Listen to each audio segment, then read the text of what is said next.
Fala pessoal, tudo jóia? Bom, vou fazer um comentário, eu nem sei se eu me atrevo a fazer esse tipo de comentário novamente. Eu já gravei vídeos anteriores falando a respeito. Então eu vou iniciar com uma frase do Lao Tse. Vou tentar resumir bastante, mas vou resumir esse assunto com a frase do Lao Tse que diz que o tal que pode ser dito não é o verdadeiro tal. Então por que Lao Tse afirmou isso? Porque tal, no sentido taoísta, né, não como religião, mas como filosofia de vida, pregado, né, por os grandes mestres ancestrais, não criaram religiões. Hoje a gente tem as religiões, que não existe mal nisso, é só uma forma das pessoas terem uma comunidade de pessoas afins. Então a religião no sentido de religação, de religarem, de yoga, é muito positivo. No sentido dogmático, em que a pessoa fica presa a um condicionamento mental, um estereótipo, aí já complica um pouquinho. Mas é muito do que cada um acredita. Eu acho que tudo tem o seu ponto positivo, desde que a pessoa se melhore, que ela consiga evoluir em relação ao desprendimento, ao desapego, a evitar o sofrimento para si, evitar o sofrimento para os outros. Nada mais é que um resumo de tudo aquilo que os grandes mestres, seja Jesus de Nazaré como Cristo, Siddhartha Gautama como Buda, Lao Tse, enfim, Krishna, não importa. Os ensinamentos, quando falam de Oxalá, as linhas magísticas, tudo isso leva para o mesmo propósito. Compaixão, benevolência, ajudar a si, ajudar as pessoas e se unificar a todas as coisas. Então, esse conceito de Deus como caminho, eu gosto muito. Então, a questão do ensinamento oriental enquanto Deus é que Deus é caminho. O que é caminho? Tudo e todas as coisas. Que é a síntese do que todas as religiões ou filosofias internas traduzem. Que Deus, ou tal, é tudo e todas as coisas. Se a gente considera que é tudo e todas as coisas, então o nosso entendimento racional, humano, do que é Deus tem que mudar. Não como algo que está no céu, que está no espaço, que está no paraíso, que está em outra dimensão, que está fora da gente. Porque a partir do momento que a gente entende que Deus é tudo e todas as coisas, então é tudo e todas as coisas. Desde um átomo, um fóton, o nosso órgão, um rato, um elefante, um ser humano, um extraterrestre, um robô, uma dimensão de 3D, 4D, 50D, 1000D. Tudo isso é Deus, se a gente considerar que tudo e todas as coisas são Deus. Então, o Deus de amor que Cristo diz é o nosso estado de consciência em relação à unidade das coisas, a nossa sensação em relação à unidade das coisas. Então, os praticantes de artes internas, ou de artes antigas, que a gente fala também em algumas vertentes, o pessoal que estuda essa parte interna, busca, a partir da compreensão de si mesmo, do microcosmos, a parte interna, a compreensão do macrocosmos, que é a parte externa. Então, a gente, como praticante interno, não busca Deus fora. A gente entende que Deus também está fora, que são as estrelas, planetas, dimensões, universos, seres humanos, animais, pedras, extraterrestres. A gente compreende, não importa se racionalmente ou já em conexão direta, em estado alterado de consciência em relação a essa energia, que nada mais é que abrir espaço no corpo, né? Então, para quem já pratica, quando a gente abre espaço no corpo, a gente está abrindo consciência. Então, ao invés de a gente estar fechando a consciência em se prender a que uma coisa só específica, personalizada, seja Deus, a gente abre para que todas as coisas o sejam. Então todas as coisas, de certa forma, se tornam sagradas. E quando a gente machuca uma pessoa, a gente está se machucando.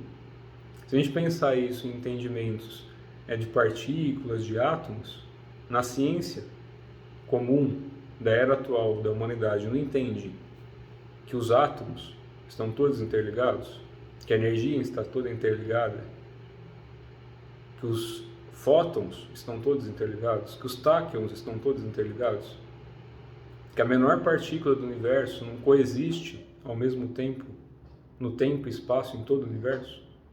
Então são conceitos físicos, matemáticos, que quando a gente traz isso para a metafísica, quando a gente traz isso para as artes internas, é a unificação do interno e externo. Tudo que está fora está dentro, tudo que está dentro está fora. Quando que a gente percebe a unidade das coisas? Quando a gente se desapega.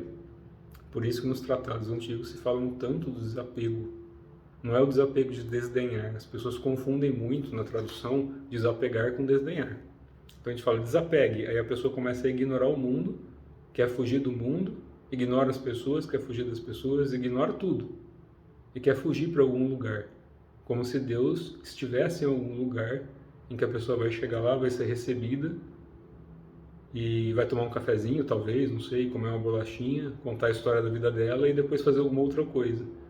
Então, uma pergunta que eu faço para todo o pessoal que eu treino, ou que eu tento ajudar, né, dentro de práticas internas, dentro das filosofias que eu oriento, que não é muita coisa, né, sou só um grãozinho de areia no meio da coisa toda, mas o que a gente passa muito, todos os professores e todos os grandes mestres, né, sempre ensinaram ao longo do tempo, é a unidade das coisas, e que essa unidade vem a partir da benevolência, compaixão e sabedoria, inteligência, porque a gente busca a unificação das coisas, e gerar sofrimento para o outro a partir daí é gerar sofrimento para si mesmo.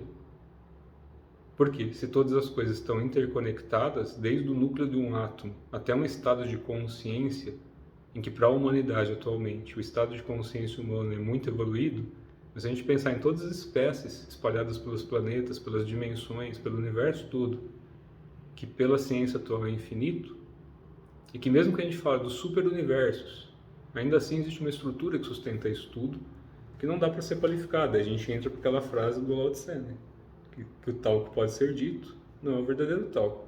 Então, a partir do momento que a gente entende que o caminho é mais importante que o resto, e que o caminho é tudo, todas as coisas, então a gente caminha dentro da lei. Da lei de quem? Das leis do céu e da terra. E isso falando pelas linhas orientais. Se a gente falar, por exemplo, na Umbanda, nas leis de Micael. Quem é Micael? Cristo. Quem é Cristo?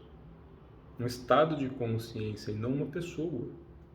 A gente tem a ideia de Cristo como Jesus de Nazaré, porque da época recente foi uma encarnação muito conhecida dele, pelo propósito em que ele veio aqui, para falar de coisas simples, ajudar as pessoas, falar que todos fariam muito mais do que ele já fez, ensinar um caminho de benevolência, de amor ao próximo, de respeito a si mesmo, de respeito às pessoas. E mal e mal a gente consegue fazer isso, né?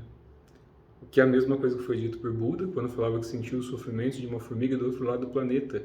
Porque em consciência coletiva a gente sente tudo e todas as coisas. Qualquer um sente isso em estado alterado de consciência, em que o coração se abre e você percebe as coisas.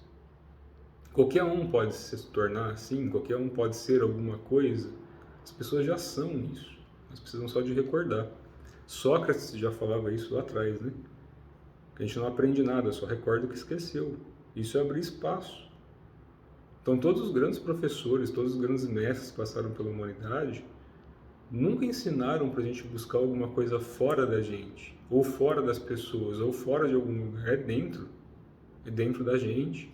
A gente se encontrando, a gente encontra as pessoas dentro da gente.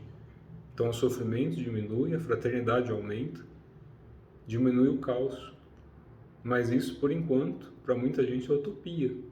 É utopia porque não se pratica, né? Enquanto continuar sendo uma vontade, e essa vontade não tem a força, não tem realização, não tem ação. Então é muito mais fácil a gente fugir de Deus do que abraçar.